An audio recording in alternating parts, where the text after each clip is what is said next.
Primal Force is a 1999 creature feature directed by Nelson McCormick. A mission to rescue plane crash survivors on a remote island becomes a fight for survival when they find themselves preyed upon by genetically enhanced baboons. But before we get into this monkey madness, I just want to ask that if you end up enjoying this video, then please consider dropping a like and maybe even subscribe, as it would really help my channel grow. So thanks. Also, there will be full spoilers ahead. But if that doesn't bother you, then grab your carrot cake flavoured popcorn and whip out a Ron Perlman necklace, man, as we dive into Primal Force. So the movie begins with this fella having a slow-motion monkey panic run, because he's being chased by evil baboons, and he soon gets caught and killed by the buggers. But not to worry, it was only Ron Perlman having a furry flashback. Mr. Brody? No, that's the fella from Jaws. My name is Ron Diamondman. So he opens the door and this fella says, "Good morning, sir. My name is Cedric Doorknocker, and I'd like to offer you a cheaper phone contract." What are the charges? Only joking. I'm not really from the internet phone shop, you see. There's a plane that's gone down on San Miguel Island. There's a San Miguel Island? Ha! Wonder if there's a Shippy Island too. For the sake of your liver, I certainly hope not. I understand that you used to lead expeditions on...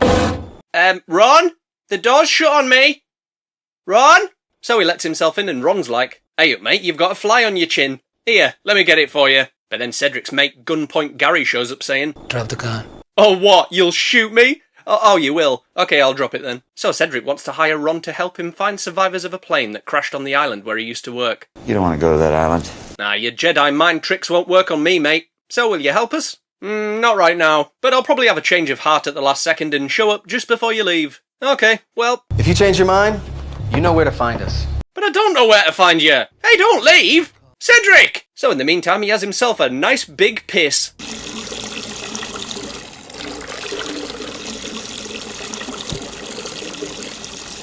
And he's still going. Then we meet the plane crash survivors, which consist of Slicky, McDoish, and this young lady who is the daughter of some rich fella, hence the need for the rescue mission. I'm going to call her Nasal. Excuse me, hello? I think we've got a slightly bigger problem than who's thirsty. Ah, you're right. I've cut my chin and it stings. Anyway, I'm going to go and find some water. But as he's filling up his bottle, we see he's being watched by something from the trees. Then H2, oh no, he's been attacked! But it can't have been that bad, as apparently he only shed one drop of blood. Bloody hell, he's like the Energizer Bunny of pissing. But then he catches these empty bottles trying to steal his cigarette butt collection. And they're like, "Please don't shoot us! We only did it for a dare!" No! Kevin! Hasta la vista, tequila. Elsewhere, Cedric and his team are getting ready to set off to the island.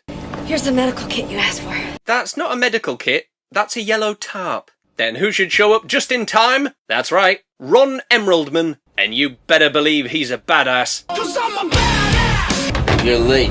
Well, you didn't tell me where to find you. I knocked on half a dozen doors before this one. This poor old lady thought I was going to rob her, so she set her house on fire to stop me. Somewhat of a overreaction, if I do say. Anyway, Ron has brought a big bag of guns with him because he knows about the baboons, but doesn't tell anyone because he doesn't want to spoil the surprise. Brody, this isn't an arms shipment. Nope, it's a legs shipment. What do you got for weapons?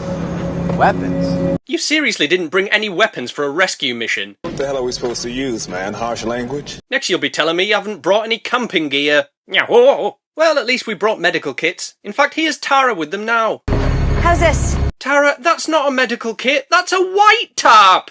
I think you need spectatikers. Anyway, they arrive at the island and to Ron's disappointment, there isn't a single bottle of San Miguel inside. Back to the survivors who are both wondering where Slicker's got to, and also why McDoish's forehead simply doesn't end. Oh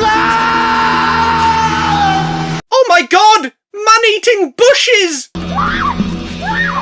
Meanwhile, the rescue party have set up base on the beach, where Cedric and Johnny Roundhead are checking the satellite feed for their last known location. And then they set off, but shortly into their trek, Gunpoint Gary finds something worrying. Oh no, this poor animal is sick! It needs immediate medical attention! I hate to tell you, Gary, but I don't think it's gonna make it. So they continue, but then... Brody, what are you doing? The wind called me a dickhead. Oh, well, you did right then. That evening, Nasal and McDoish have set up a campfire next to the plane, but can hear the mischievous monkey buggers scurrying around in the darkness. So Nasal pulls out a flare gun and politely asks them to go away. Leave us alone, you bastards! And hang on, I think we saw one of the baboons there briefly. Let's go back and take a look, shall we? Yeah! What is that? What the fuck is that? The others see the flare, but when they find the survivors, they decide to observe them from a distance. What are you being stealthy for? Go and rescue the buggers already! Which is exactly what Ron does, although his methods seem somewhat uncouth. Have you lost your mind? Why, because I ran in on my own while shooting like a maniac? Yes! Oh, fair enough. Right, as punishment, I get to stroke your moustache. Oh, that's nice and coarse. You ever do that to me again, I swear I'll kill you. Anyway, the survivors are very glad to see them, and Ronnie's glad that he managed to kill one of the baboons that was attacking them. Pilot missing, presumed dead. Cause unknown. No, the pilot is definitely dead, and the cause is obviously the baboons! There's no mystery to it! So they wait until morning before heading back, and in the meantime the other baboons find the one Ron killed. No! They killed Larry Lawlegs! Oh, and it was his birthday tomorrow and all! And I'd bought him a stick from the internet stick shop. Anyway, Ron Topazman finally explains the baboon problem to everyone, and Cedric says, Nice campfire story, Brody. No animal hunts, man. Yeah, they do. Polar bears, leopards, crocodiles, tigers, sharks, Komodo dragons, and let's not forget the most terrifying of all, Pomeranians. And I simply cannot believe that these lot didn't bring tents or any camping equipment with them. They're less prepared than this fried egg on toast. And despite Ron's warning, Tara is like, don't mind me, I'm just going to wander off to my death. I'll be back in a minute. But she quickly gets the feeling that she's being watched, and turns around to find, oh, thank God it's just you, Ron. How long have you been standing there? Since before you were born, Tara. Or was I? You always answer a question with a question. There you go, asking the questions again. Anyway, Ron thinks Tara has a different reason for why she came to the island, but doesn't know what yet, so they head back to the camp. The next morning and everyone is ready to set off, but Ron won't let Nasal bring her suitcase because it kept him up all night with its snoring. But we can't just leave it here! It'll starve to death! Not anymore.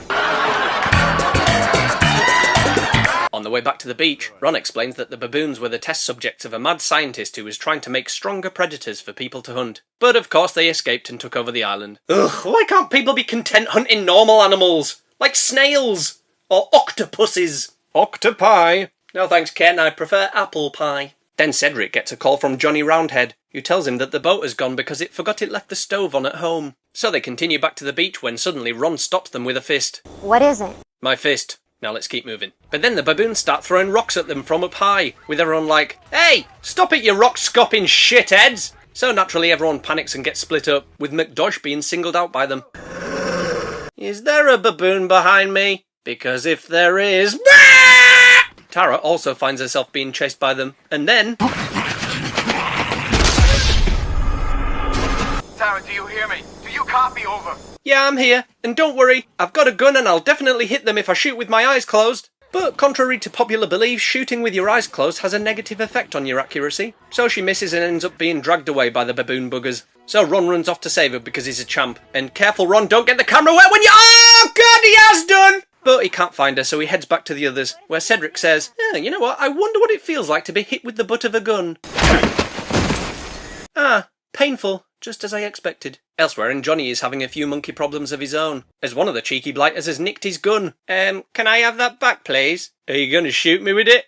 Yes. I mean, no! You said it now! Let's get him, lads. And they savage him to death. Sad face. Then we see Tara in the baboon's lair, and they're all like, welcome to our death cave. Or as we like to call it, the Cave of Death! Isn't that the same thing? Hey, shut up, you're our prisoner! Back to the others, where Ron says, hey, Cedric, want to see my impression of a boiling kettle? So that's it? Anyway, they manage to find the baboon's death cave, and Ron has a plan to rescue Tara. Here, I want you to take this. Cedric, that's a cucumber. Yes, it is.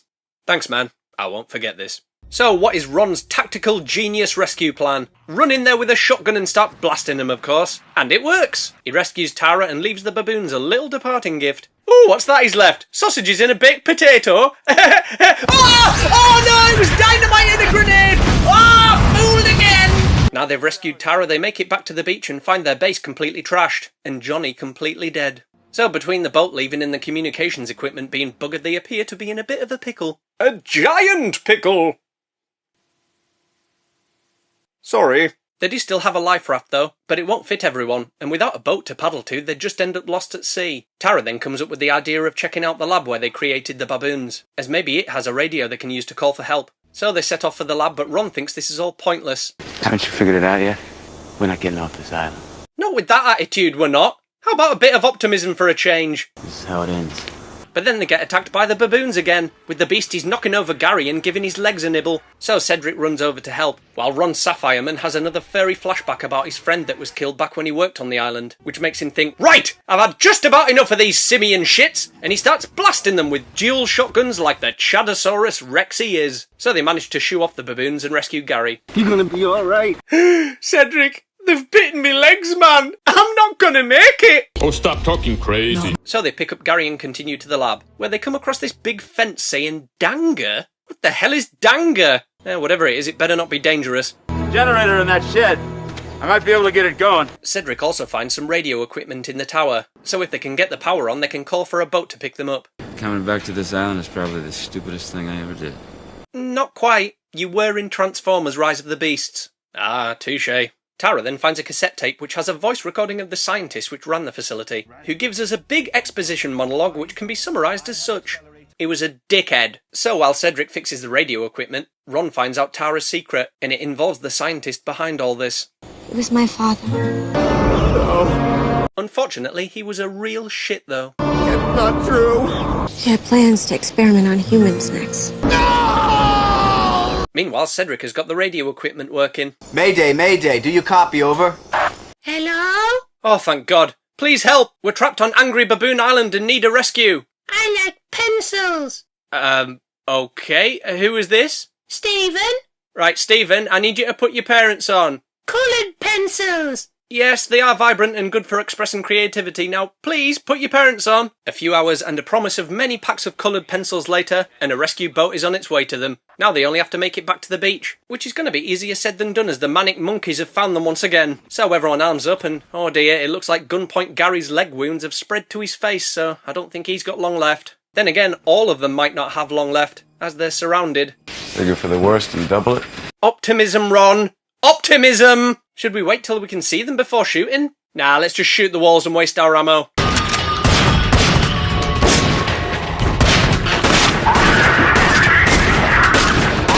Then Gary sees a sneaky one has snuck up behind Tara, before he blasts it with a shotgun, and then dies from his leg injury. Mendoza!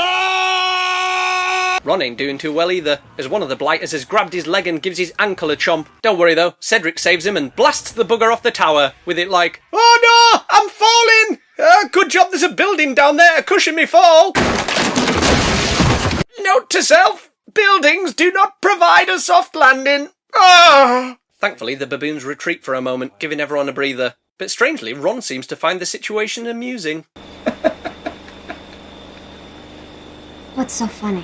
I've just remembered I have a half-finished painting of Robocop with a cat's head in my house. So if I die here, imagine the confusion on the face of whoever finds it. Then they come up with a plan. They're going to sneak out of the tower, then when the baboons turn up for round 2, they'll set it on fire and have a big baboon barbecue. So they douse the area in gasoline, turn on the mad scientist's radio in the tower and hide in a nearby building. And it doesn't take long for the baboons to come a-knocking. And once they're up there, Ron pulls the hatch closed and they're like, oh, they've trapped us in! Oh, the sneaky buggers! But before Cedric can chuck the lantern in to ignite the tower, he's attacked by a rogue rascal, which gives him a simian smackdown before Ron rocks up like, hey! Remember me? Of course I do! I'm not going to forget the great Ron Perlman. Congo's one of my favourite movies. I wasn't in Congo. Are you sure? Yes. Oh well, anyway, I'm going to fight ya! And the two of them throw down, being relatively evenly matched. Though I'm pretty sure in real life a super baboon would annihilate a normal man. It's a good job it's a movie then, eh? Wait, this is a movie? I thought it was a documentary. Who knows, Ken?